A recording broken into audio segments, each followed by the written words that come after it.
अस्सलामुअलैकुम नाज़रीन। एपिसोड की शुरुआत में हम देखते हैं इधरनीमिया खादमा हलीमा खातून से कहती है, हमारे सुल्तान की हालत बिगड़ती जा रही है, मुझे डर है कि।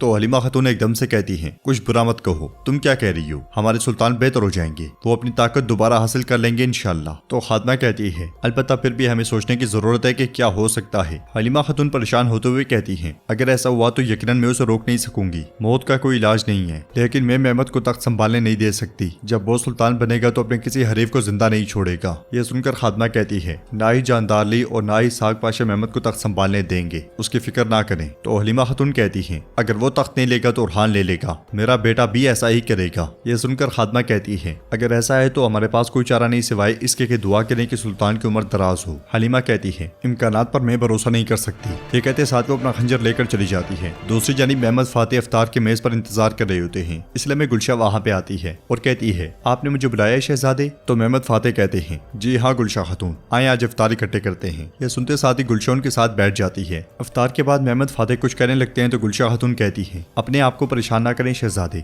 ऐसा ही होता है। मैंने बचपन में सीखा कि सरदार और रियासत का क्या मतलब है। मैंने ये भी सीखा कि एक सरदार का दिल शेर की तरह मजबूत उसकी खातून से होता है। वक्त आएगा और आप जंग में जाएंगे, मैं सब्र से इंतजार करूंगी। वक्त आएगा और आप कहेंगे कि ये रियासत का मामला है, मैं खड़ी रहूंगी, फिक्र ना करें मेरे शहजादे। यह सुनकर मेहमद फातेह मुस्कुराते हुए कहते हैं, शुक्रिया गुलशा, अब से तुम्हारे दिल में कोई उदासी नहीं रहेगी, ना ही तुम्हारे चेहरे पर दुख की लकीर। हम तरावी के बाद निकलेंगे, उसके मुताबिक तैयारी कर लो। मगर गुलशा गुस्से में उन्हें देख रही होती है। दूसरी जानिब दरसगाह के पास सल्तोख खड़े होकर खाना खा रहा होता है। हमजा भी उसे देखते साथ ही उसके पास आते हैं और गुस्से से कहते हैं, तुम एक नाकाबिले तस्खीर आदमी हो, तुम अभी तक यहीं खड़े हो। तो सल्तोख कहता है, शहाबुद्दीन पाशा ने कहा कि इफ्तारी की दस्तरखान होगी, मुझे क्या मालूम था कि गोश्त का छोटा टुकड़ा होगा। मैंने सोचा कि मैं बहुत कुछ खाऊंगा। देखो पाशा हमें क्या दे रहा है, आप मुझे अच्छी तरह जानते हैं, यह मेरे लिए बिल्कुल भी काफी नहीं है। चले इस राय में चलते हैं, हम जो चाहेंगे खाएंगे, ये आपके लिए भी अच्छा है। हमजा भी उसे पुरस्कून करते हुए कहते हैं, सल्तोख सल्तोख सल्तोख, हम अग शमसुद्दीन अफंदी की बात सुनेंगे और उसके बाद जाएंगे। अल्लाह के लिए खामोश रहो, चलो अंदर चलते हैं। मगर सल्तोख कहता है, मेरे हुजूर आप ठीक कह रहे हैं, आप वहाँ जाएं, उनसे बात करें, मैं यहाँ बाहर इंतजार करूंगा। मैं बेचैनी महसूस करता हूँ जब मैं वहाँ इतनी देर बैठा रहूंगा, बराए करम मुझ पर रहम करें। यह सुनकर हमजा बे कहते हैं, तुम हक पर हो, तुम हक पर हो। सल्तोख उनका शुक्रिया अदा करता है, मगर हमजा भी उसे मारते पीटते हुए वहाँ से ले जाते हैं और वो दोनों जूते उतार कर दरसगाह में दाखिल हो जाते हैं। सरोजा भी अरबान उस्ताद के साथ दरसगाह के बाहर पहुंचता है और अरबान उस्ताद को पीछे देखकर कहता है, आप क्यों पीछे खड़े हैं अरबान उस्ताद, चले अंदर चलें। आग शमसुद्दीन एक अजीम इंसान है। तो अरबान उस्ताद कहते हैं, मैंने सुना है कि वो एक अक्लमंद और रहमदिल आदमी है, लेकिन मैं मुसलमान नहीं हूँ, मैं मुश्किल में हूँ, मुझे कुछ समझ नहीं आ रही, मैं तवील रास्ता तय करके आया हूँ, मुझे अंदर जाने से पहले वापस जाने दो। मगर सरोजा कहता है, अरबान उस्ताद आ जाएं, परेशान लोग इस दरवाजे से शिफा पाते हैं, बीमार दिल ठीक होते हैं और गिरे हुए इस दरवाजे पर उठते हैं, चले आ जाएं आ जाएं। ये कहते साथ ही वो उन्हें भी दरसगाह में ले जाता है। दरसगाह के अंदर आग शमसुद्दीन के सामने बाली बे, हमजा बे, शहाबुद्दीन पाशा और बहुत सारे लोग बैठे होते हैं और वो सब जिक्र अज़कार कर रहे होते हैं। इसलिए में सरोजा अरबान उस्ताद को लेकर वहाँ पहुँचता है। उन्हें देखकर शेख कहते हैं, आप भी आ गए और मेरे मेहमान भी, खुश आमदीद, आप खुशी लेकर आए हैं, यहाँ तशरीफ लाएं। ये सुनते साथ ही वो दोनों आगे बढ़ते हैं और उनके सामने बैठ जाते हैं। आग शमसुद्दीन कहते हैं, रमजान 11 महीनों का सुल्तान आया और गुजर गया, तो ये रमजान क्या है, हम रोजे क्यों रखते हैं, क्या आपने इसके बारे में सोचा। मैं गहरा मतलब नहीं पूछ रहा, मैं जाहिर से पूछ रहा हूँ, क्या रोजा सिर्फ भूख और प्यास का नाम है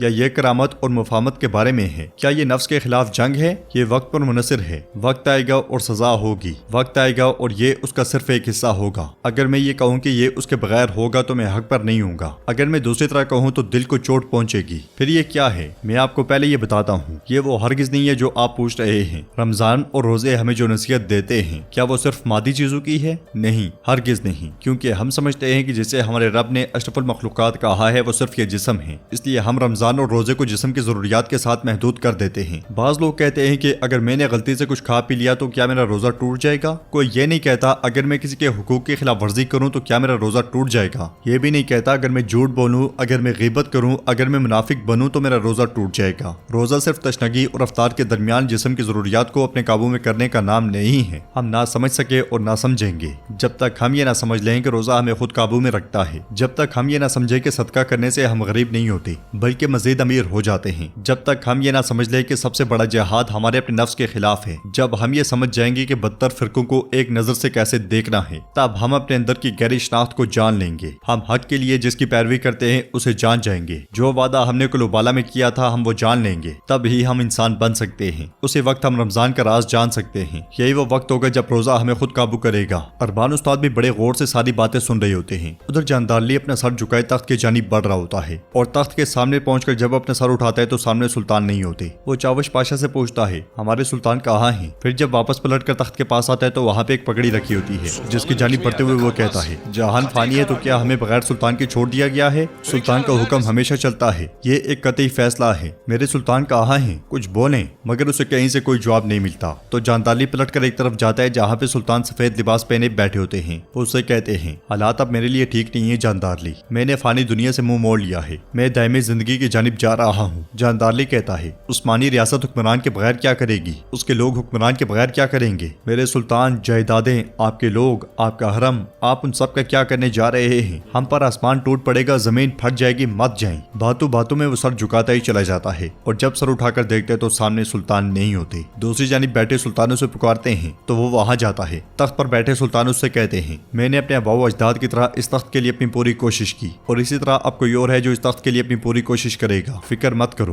परेशान ना हो। तो जानदारली कहता है, मेरे सुल्तान ना जाए, मेरे सुल्तान ना जाए, अगर आप चले गए तो मैं आपके बगैर क्या करूंगा? एक बार फिर जब वो सर उठाते हैं तो सामने सुल्तान नहीं होते। वो पलट कर देखते हैं तो इस बार सुल्तान दीवान के बाहर होते हैं और जब वो उनकी जानिब बढ़ता है तो दरवाजा बंद कर दिया जाता है। ये देखकर जानदारली की आंखें भर आती हैं। तो नाज़रीन, ये जानदारली का ख्वाब था। वो एकदम से अपनी आंखें खोलता है और कहता है, मेरे रब इसे आसान कर दे और मुश्किल ना बना और इसका खात्मा खैर पर हो, शैतान के वसवसे से बचा। इसलिए मैं एक सिपाही वहां पे आकर कहता है, इसहाक पाशा ने कहा है कि कुछ अहम है, वो आपसे बात करना चाहते हैं। ये सुनकर जानदारली पूछता है, वो क्या चाहता है? उधर तबीब और सुल्तान की बीवियां उनके पास मौजूद होती हैं। तबीब उनसे कहता है, आपका दिल वाकई थक चुका है मेरे सुल्तान, बराए करम थोड़ा आराम करें। ये सुनते साथ ही सुल्तान इशारे से उन्हें भेज देते हैं और खांसने लग जाते हैं। सुल्तान शहजादे महमद के बारे में पूछते हैं तो मारा खातून कहती हैं, वो हरम से अपनी खातून के साथ मनीसा गए हैं मेरे सुल्तान, वो अपने परचम को छोड़ नहीं सकता था, उसने अच्छा किया। मगर हलीमा कहती है, मुझे लगा था कि आपसे दुआ लिए बगैर नहीं जाएगा, मगर मैं गलत थी। जवाबन मारा गुस्से से कहती है, महमद इस महल में सिर्फ एक शहजादा नहीं है, हलीमा खातून वो रियासत के नुमाइंदे भी हैं, हम अपने लोगों को बुरे हाल में नहीं छोड़ सकते। तो हलीमा कहती है, मेरा मतलब है कि अगर उसके पास कोई अहम काम नहीं होता तो वो हमारे सुल्तान को देखे बगैर नहीं जाता। शदीद दुख और तकलीफ में भी सुल्तान कहते हैं, बस बहुत हो गया हलीमा, बहुत हो गया, मेरा अहमद कहाँ है? तो हलीमा खुश होते हुए कहती है, मेरे सुल्तान वो हरम में है, मैं नहीं चाहती थी कि वो आपको तंग करे। तो सुल्तान कहते हैं, मेरे बहादुर को मेरे पास लाओ ताकि मेरी आंखों को कुछ तकवीयत मिले और मेरा दिल कुछ सुकून पा सके, अब आप जाएं। ये सुनते साथ ही वो दोनों पलट जाती हैं। उधर अरबान उस्ताद सरोजा के साथ हथियारों के नक्शे देख रहा होता है और नक्शे देखने के बाद कहता है, ये काम नहीं करेगा। ये कहते साथ ही वो आगे बढ़ता है और एक तोप में शिगाफ देकर कहता है, इस तोप को क्या हुआ है, इसमें शिगाफ क्यों है? तो सरोजा कहता है, हम पहले डाल को लोहे से बनाया करते थे, फिर शहजादे के मशवरे से हमने इसे कांसी से बनाना शुरू किया और जब गोला फेंका जाता है तो ये टूट जाता है। यह सुनकर अरबान उस्ताद पूछता है, बारूद कहाँ है? सरोजा के बताने पर वो आगे बढ़कर बारूद का जायजा लेता है और कहता है, बारूद के दाने बहुत बारीक हैं, इन्हें बड़ा करो, उसके बाद तोपों में शिगाफ नहीं पड़ेगा। यह सुनकर सरोजा बहुत खुश होता है। फिर अरबान उस्ताद कहते हैं, अब वो चीजें जमा करे जो मैं आपको बताऊंगा, बहुत कुछ गायब है, मैंने शहजादे महमद से वादा किया है। यह सुनते साथ ही सरोजा चला जाता है और शहाबुद्दीन पाशा अरबान उस्ताद की जानिब देखते हुए मुस्कुरा देते हैं। तो नाज़रीन, इसके साथ ही एपिसोड भी इख्तिताम पजीर होती है। अगर आपको वीडियो पसंद आए तो वीडियो को लाइक करें, चैनल को सब्सक्राइब करें और बेल आइकॉन पर लाजमी से क्लिक कर दें। इंशाल्लाह मिलते हैं नेक्स्ट वीडियो में, तब तक के लिए रखें अपना और अपनों का बहुत ज्यादा ख्याल। अल्लाह निगहबान।